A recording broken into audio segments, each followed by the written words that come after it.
Welcome to Life Stories, where every tale is filled with twists, emotions, and lessons learned the hard way. Today, we dive into a story of betrayal, ambition, and justice, a man who was once invisible in his wife's world, only to rise above and dismantle everything her family thought they controlled. A tale of revenge, love lost, and a power that no one saw coming. Grab a seat, and let's begin the journey. Don't forget to subscribe to the channel to stay updated with more life stories. Let's start today's story. It was supposed to be a beautiful day. A day of joy, of celebration. The ballroom glittered like 1,000 stars. Crystal flutes clinked, silk dresses rustled, and the soft hum of polite conversation filled the air. I stood at the back of the room, nursing a glass of bourbon that I hadn't touched. I didn't belong there, and I knew it. But I was there because she wanted me to be. My wife, Amanda, glowed in the center of it all, her auburn hair catching the light as she laughed with her sister. The bride, she was radiant, untouchable, and utterly at home in the world of wealth and privilege her family had built. I, on the other hand, was an outsider, a shadow in their glittering world. I had no illusions about my place in their eyes. I was the quiet, humble husband, nothing more. They saw me as a lucky man, a nobody clinging to the coattails of their family's fortune. They had no idea about the truth. They didn't know how I had built my wealth from the ground up. Quietly, behind the scenes, they didn't know how I had paid off their debts, funded their excess, and kept them afloat while they basked in their inherited glory. My wealth wasn't a trophy. It was a tool. I had stayed in the shadows because I wanted Amanda to shine. But tonight, something changed. As the music swelled, the guests parted like a tide. And then I saw her, the last person I wanted to see. My mother-in-law, Diane. She stood at the center of the room, striding toward the microphone with the grace of a general storming a battlefield. Her silver gown shimmered in the light, but her eyes were cold, sharp as steel, scanning the room until they locked on me. It was as if she could sense my presence, feel the weight of my silence. Her gaze was a predator sizing up its prey. And I felt it, the judgment, the disdain. I straightened my tie, a simple black one, nothing like the peacock feathers the other men wore. I knew what was coming. I had seen it before, the venom in her eyes, the sharpness in her voice. But I had never seen it like this. Ladies and gentlemen, Diane's voice sliced through the music like a guillotine. The band faltered and stopped. The room fell silent. We're here to celebrate my daughter's union. A day of joy and family. She paused, her lips curling into something that wasn't a smile. But I have to ask, who invited you here? Her fingers stabbed the air, pointing straight at me. A gasp rippled through the crowd. Heads turned, their eyes locking on me as if I were some kind of stranger. An intruder. You skulking in the shadows like some beggar at the gate. You can never be part of us. The words hit me like a slap. Sharp and public. I could feel the buzz in the room, the whispers and the stifled laughs. As people leaned in to watch the show unfold, I could see Amanda's face drain of color as her eyes flicked between me and her mother. Diane stood triumphant, chin high, as though she had just purged a stain from her pristine lineage. I could have laughed at the irony if it didn't burn so much. They thought I was nothing. A leech, clinging to Amanda's supposed fortune. They had no idea. I could have bought this venue, the catering, and every soul in it twice over and still have change to burn. But they didn't know that. They would never know that. I set my glass down with a soft thud that felt louder than the murmurs around me. Diane, I said, my voice low but steady. I could feel the weight of the room on me, the tension thick as I spoke. You've made your point. And I turned to leave. The crowd parted like I carried some plague, avoiding my path as if I were contagious.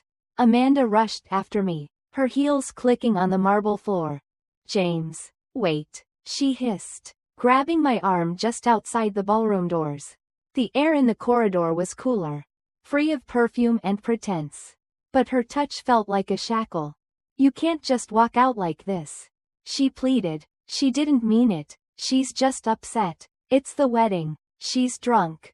Drunk? Upset? She had humiliated me in front of 200 people. And Amanda wanted me to go back and apologize for existing. For daring to stand beside her while her family sneered at me. I pulled my arm free and met her eyes. I could see the panic in them. But there was something else too. A fear that ran deeper than the surface. She was afraid of losing me.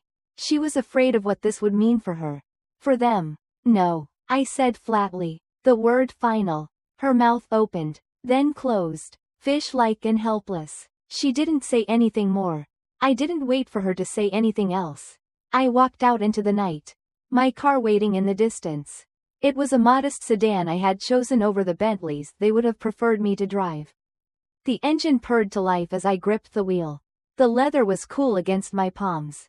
My phone buzzed. Amanda. No doubt. I let it ring. She had chosen her side long before tonight. Even if she didn't realize it. The drive home was a blur of city lights.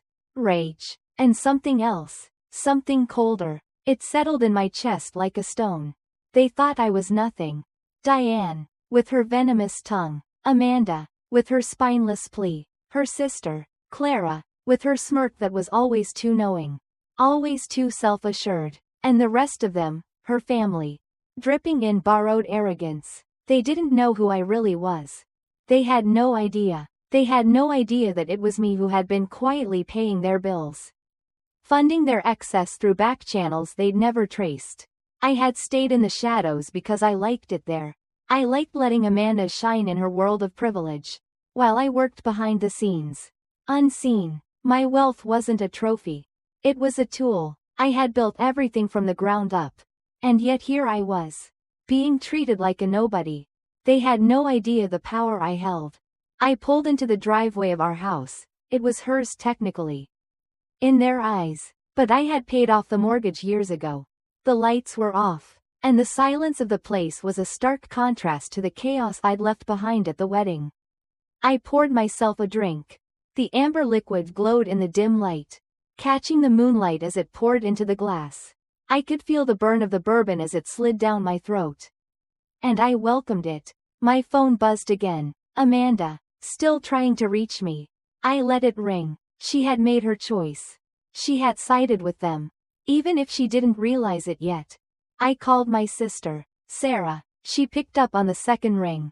James. What's wrong? Her voice was sharp, alert, even though it was late. They crossed a line tonight. Sarah, I said, swirling the glass in my hand. Diane, Amanda, all of them. They think I'm dirt beneath their feet. There was a brief pause on the other end. Then, a low chuckle. Big mistake, Sarah said. What's the play? I leaned back, the plan forming in my mind. As if it had been there all along. They'll beg me to come back tomorrow. I'll let them think they've won. Then, I'll take it all apart. Piece by piece. Sarah's laugh was sharp, approving. Good. I'll start moving things on my end. They won't know what hit them. I hung up the phone.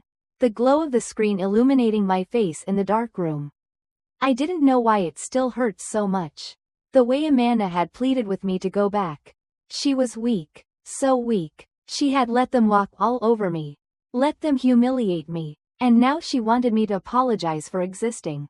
She didn't see me. She didn't see what I had done for her. For her family. But I would make them see. I would make them regret this. The house was quiet again.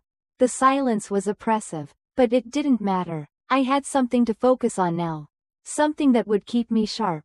I pulled up the laptop. Its glow casting sharp shadows across my face as I logged into the accounts they had never dreamed I owned. I had been building my empire for years. Slowly and quietly, while Amanda and her family lived in a world of inherited wealth. It was time to end this charade. I couldn't help but think of Amanda. She had once been the fearless woman I loved. The woman who laughed at my bad cooking. Who kissed me under the rain-soaked sky. Promising me forever. But that woman had disappeared. She was buried under Diane's shadow. And now, I was done mourning her. The plan was set. The pieces were in motion. Tomorrow, they would see who I really was. And it wasn't the meek, humble man they thought they knew. I poured myself another drink. The burn a welcome comfort. The night stretched on. and I waited for the storm to come. It was only a matter of time.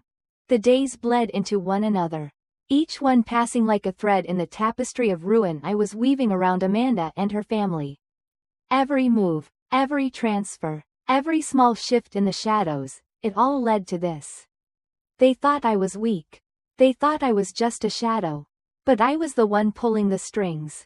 Amanda tried to pretend everything was normal. She tried to keep up the facade. Her smile brittle, her touch desperate. She clung to me harder. As her family's world crumbled piece by piece. She didn't know what I was doing. Not fully. I let her believe that things were slowly improving. That the worst of the storm was behind us. I let her believe that we were healing. But we weren't. She was just a casualty in the game I had set into motion. I woke up each morning, pretending to be the same man she had married. I brewed coffee, sat at the kitchen table with the newspaper in my hand, only I wasn't reading it. I was waiting for the moment when everything would collapse around her. One morning, she came in, her arms full of groceries. Her eyes strained with the exhaustion that had begun to carve deep lines into her face. She set the bags down and called to me, asking me to grab the milk. The routine was the same, distracting, empty, a mask for the chaos just beneath the surface. I moved to help her, my silence louder than her chatter.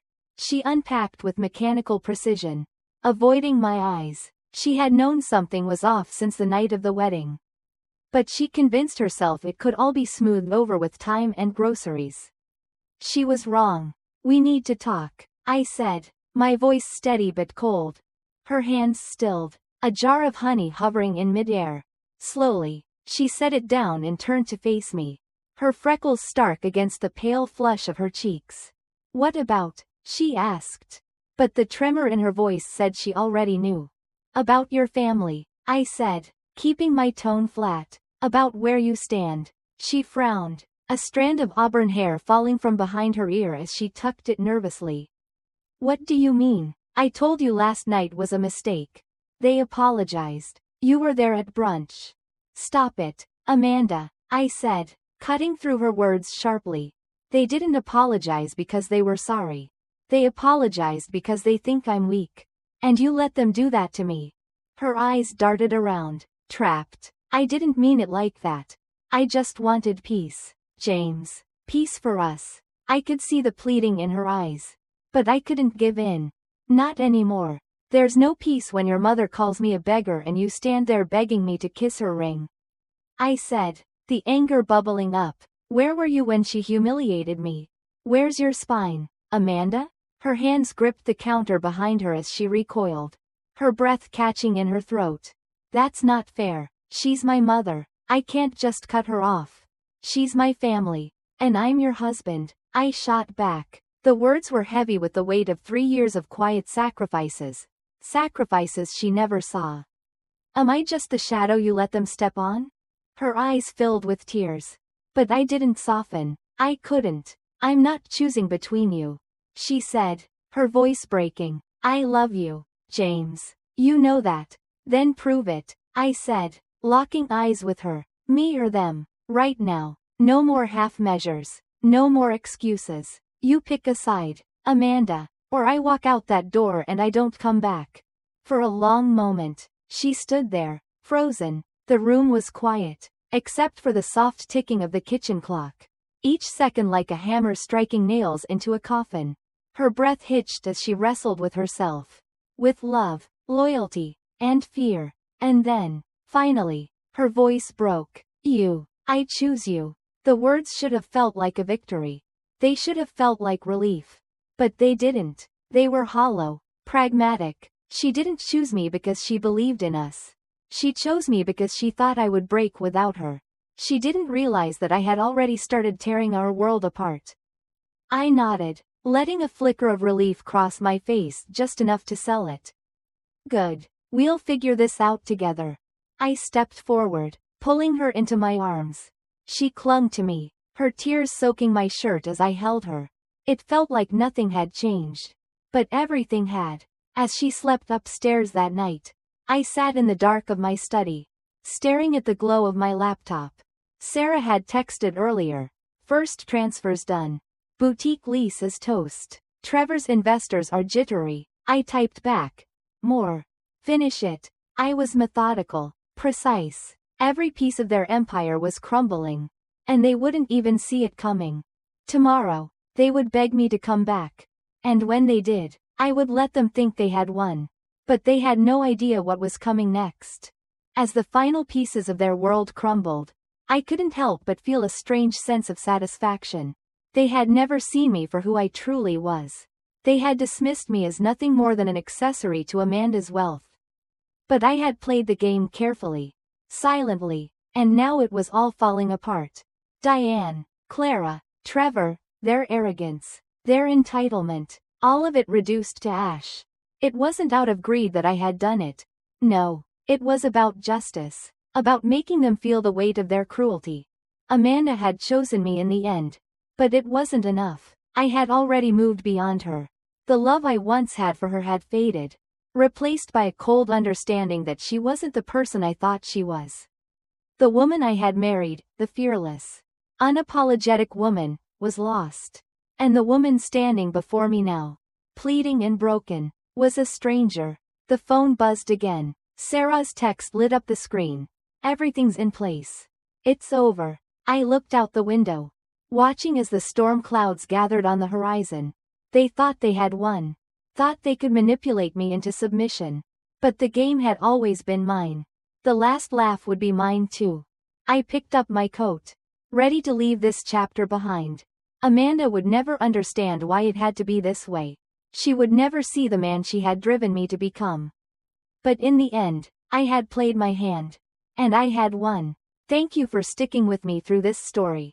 If you've enjoyed these tales, don't forget to subscribe to the channel for more life stories. Your support keeps us going. And we'd love to hear your thoughts in the comments. See you next time.